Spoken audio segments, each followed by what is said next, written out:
Puji Tuhan, keluarga GPDI El Shaddai yang saya kasihi dalam Tuhan.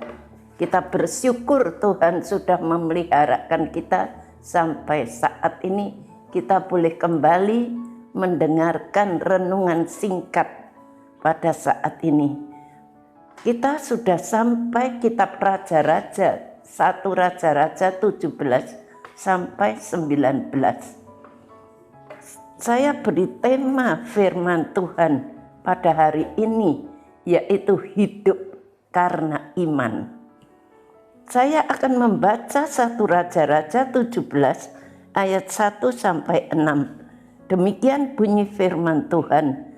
Lalu berkatalah Elia orang Tisbi dari Tibet Gilead kepada Ahab, demi Tuhan yang hidup Allah Israel yang kulayani, sesungguhnya tidak akan ada embun atau hujan pada tahun-tahun ini, kecuali kalau kukatakan. Kemudian datanglah firman Tuhan kepadanya, pergilah dari sini, berjalanlah ke timur, dan bersembunyilah di tepi sungai Kerit, di sebelah timur sungai Yordan. Engkau dapat minum dari sungai itu, dan burung-burung gagak telah kuperintahkan untuk memberi makan engkau di sana. Lalu ia pergi, ia melakukan seperti firman Tuhan. Ia pergi dan diam di tepi sungai Kerit di sebelah timur sungai Yordan.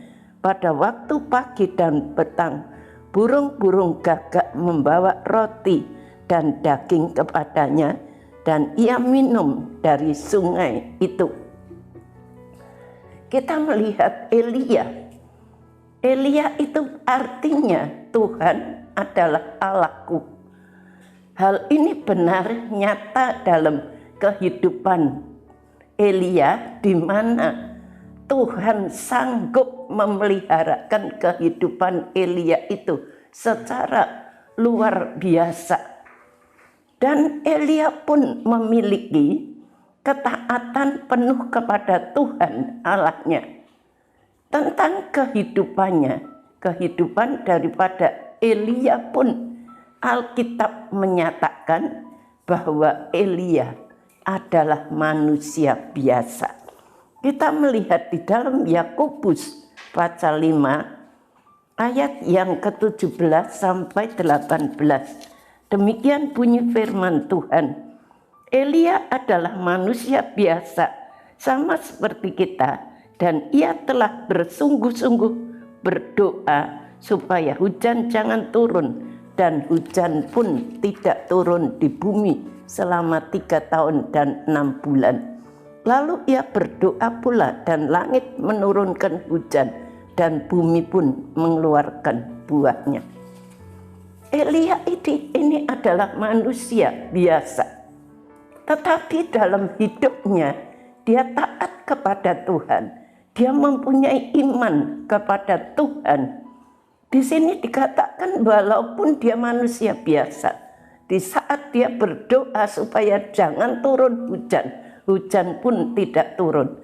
Dan kembali waktu dia berdoa supaya Tuhan menurunkan hujan, maka hujan pun turun dari langit dan memenuhi bumi ini.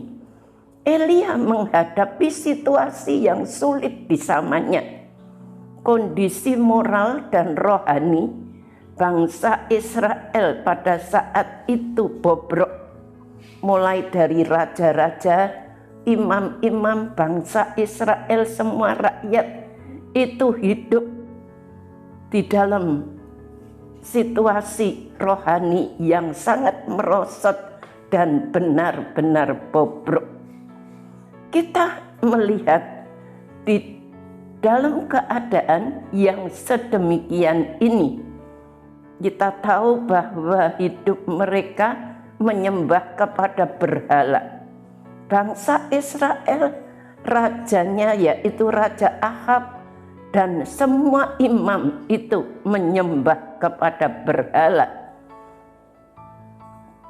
Ini dikarenakan Raja Ahab itu adalah raja yang berlaku jahat di mata Tuhan. Tuhan mengatakan bahwa Raja Ahab ini Raja Israel yang jahat di mata Tuhan, lebih dari semua raja yang mendahului dia. Di dalam 1 Raja-Raja 16 ayat 30 kita melihat demikian bunyi firman Tuhan. Ahab bin Omri melakukan apa yang jahat di mata Tuhan lebih dari semua orang yang mendahulunya. Jadi Raja Ahab, Raja Israel ini di mata Tuhan dia melakukan kejahatan sampai membuat semua imam rakyat itu berpaling dari Tuhan dan mereka mulai menyembah kepada berhala karena rajanya di bawah pengaruh istrinya.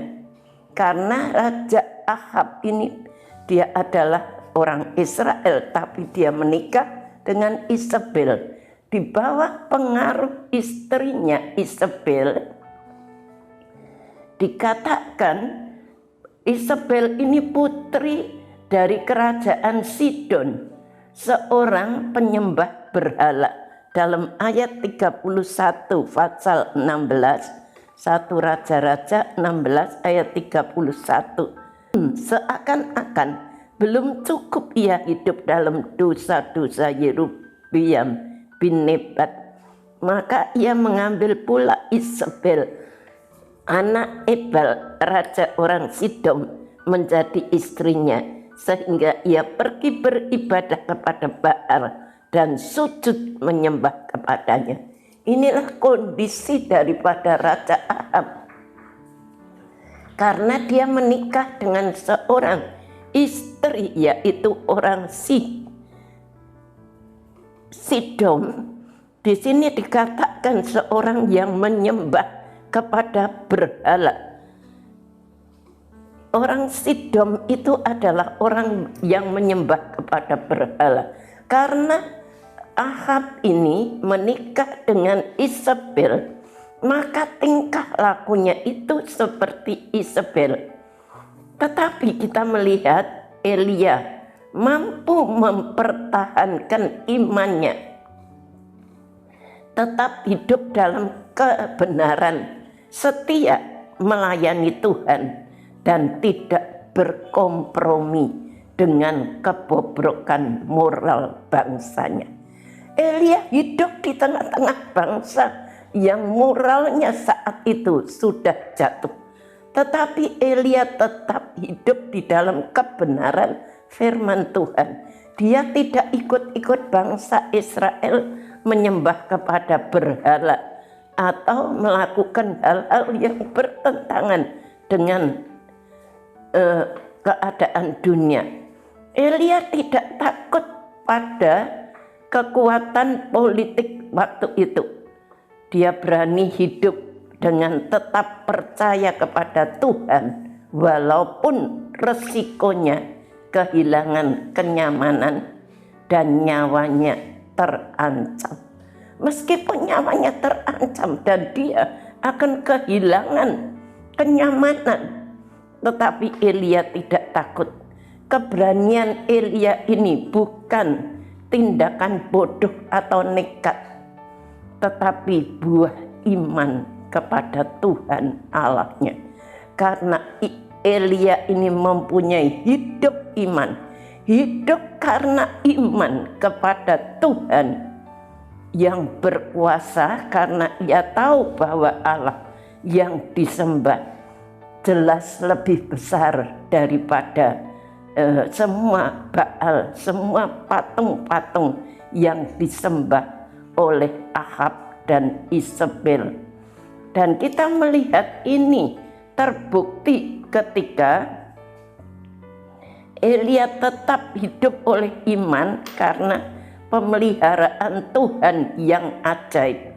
Walaupun saat itu hujan tidak turun selama 3,5 tahun, Elia itu dipelihara oleh Tuhan luar biasa. Di dalam Raja-Raja 17 tadi ayat 5 dan 6 dikatakan lalu ia pergi dan ia melakukan seperti firman Tuhan. Ia pergi dan diam di tepi sungai Kerit di sebelah timur sungai Yordan. Dan pada waktu pagi dan petang burung-burung gagak membawa roti dan daging kepadanya. Ini satu bukti yang dilakukan oleh Elia. Dia mempunyai iman kepada Tuhan. Dia hidup karena iman. Waktu itu banyak sekali bangsa Israel yang mati kelaparan. Banyak binatang-binatang yang mati kelaparan. Tetapi Elia dipelihara oleh Tuhan. Selama 3,5 tahun musim kemarau itu, Tuhan tetap menjaga Elia. Karena Elia itu hidup dengan iman. Bapak, Ibu, saudara sekalian, keluarga GPDI El Shaddai, biarlah kita sebagai orang-orang percaya, kita juga mau hidup di dalam iman. Di tengah-tengah dunia ini, di tengah-tengah dosa, dunia yang saat ini moralnya begitu merosot, tetapi sebagai anak-anak Tuhan, biarlah kita tetap hidup di dalam iman kepada Tuhan. Kita tidak perlu takut kepada manusia. Biarlah kita tetap mempertahankan kebenaran daripada Tuhan dan hidup benar di dalam iman kepada Tuhan. Tuhan Yesus memberkati. Sekian. Mari kita berdoa kepada Tuhan. Terima kasih Tuhan, Engkau sudah memberkati firman-Mu. Berikan kepada kami iman ya Tuhan. Biarlah kami boleh tetap berharap percaya kepadamu. Dalam situasi kondisi keadaan dunia yang semakin susah ini Tuhan, Engkaulah satu-satunya pengharapan kami. Berikan kepada kami iman. Seperti Engkau sudah memeliharakan Elia, begitu juga Engkau akan memeliharakan jemaat-Mu GPDI El Shaddai ini Tuhan. Segala keperluan kebutuhannya Engkau cukupi, Engkau lindungi. Jauhkan dari semua virus-virus yang ada. Terima kasih memberkati Ibu Gembala kami. Berikan kekuatan lahir dan batin, hikmat dari surga selalu Engkau tambahkan dalam kehidupan Ibu Gembala kami. Beri kemampuan Tuhan.